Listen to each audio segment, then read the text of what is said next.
Hello, everyone. This is Izzy's quest for this is Izzy's quest for the Olympic rings, based on the 1996 Olympic mascot Izzy, the What Is It. And he's not any one specific creature; he's a What Is It.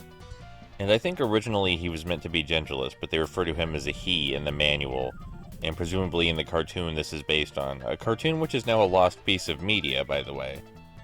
As this how to play section will demonstrate, this game's different than most older 2D platformers. We actually have two jumps, a hurdle jump which goes further and higher but damages us if we land on an enemy, and a spin jump which goes a shorter distance but damages the enemy and makes us practically invulnerable as long as we hit the enemy while we're pressing that button.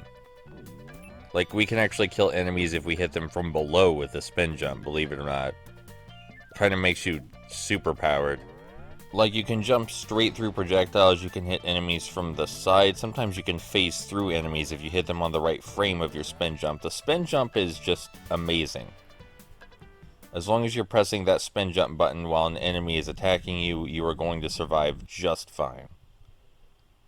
So I've seen people say this game is too generic to say much about, that there's nothing special about it, but aside from the dual jumping mechanic, which is already quite different, there's no bottomless pits in this game.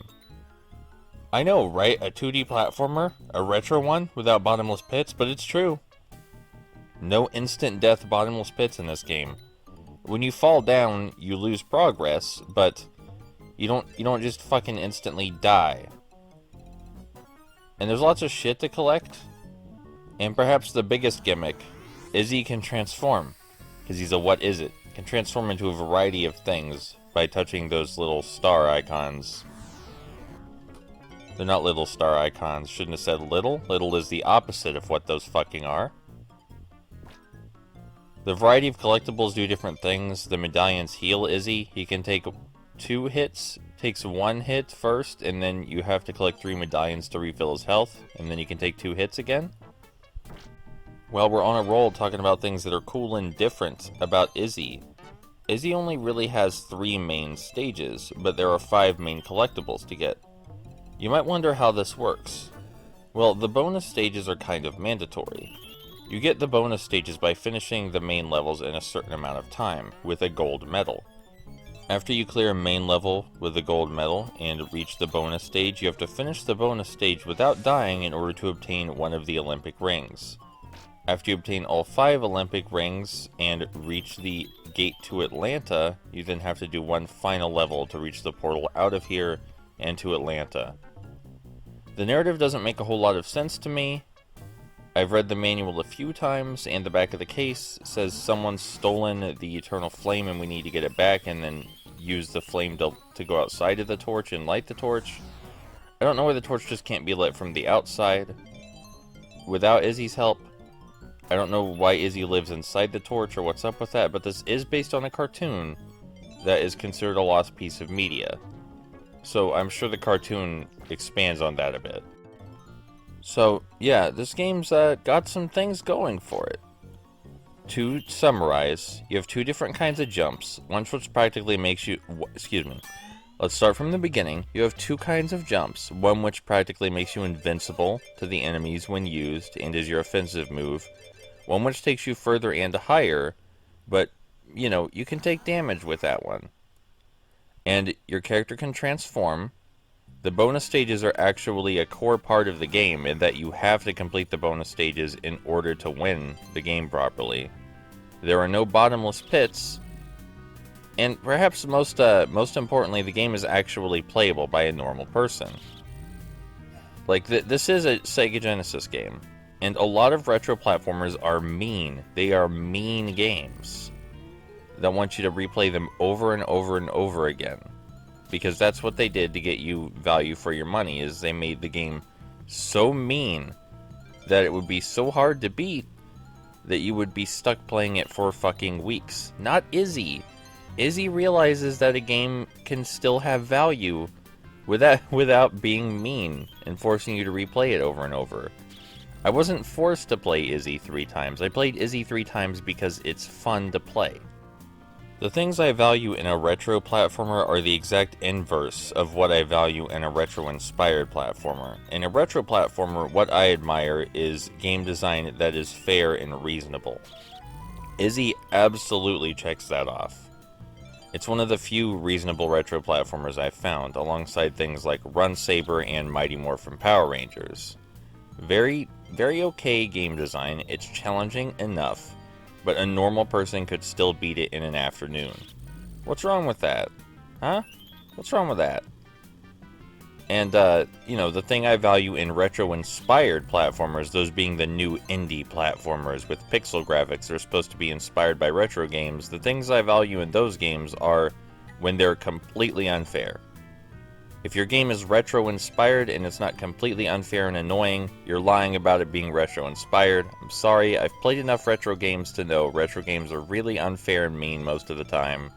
There are outliers, but that's still the case for retro console games, is that most of them were really mean to the player and unfair. One of my friends, Nico, in the comments of my Foxyland 2 video was talking about how he had a friend that thought she loved retro games because she played a lot of newer indie retro-inspired games. And then she actually played a retro game and found out that, wow, she hates retro games because retro-inspired indie games and retro games are not even remotely the same most of the time. Retro games are mean. Indie retro-inspired games are not mean, with a few exceptions. Uzi is probably the worst offender of not being anything like a retro game, even though it wants to be retro, and Foxyland 2 is probably the best example of a retro-inspired indie game that I can think of. Anyway, in this bonus level you control a rocket. Oh, it's over now. But you saw what you did in that one. You steered the rocket to avoid obstacles. You could go faster than that, but I chose not to. And there's nothing wrong with that, and I don't want to hear any sort of shame for me control. Look at those characters from the cartoon that we'll never see.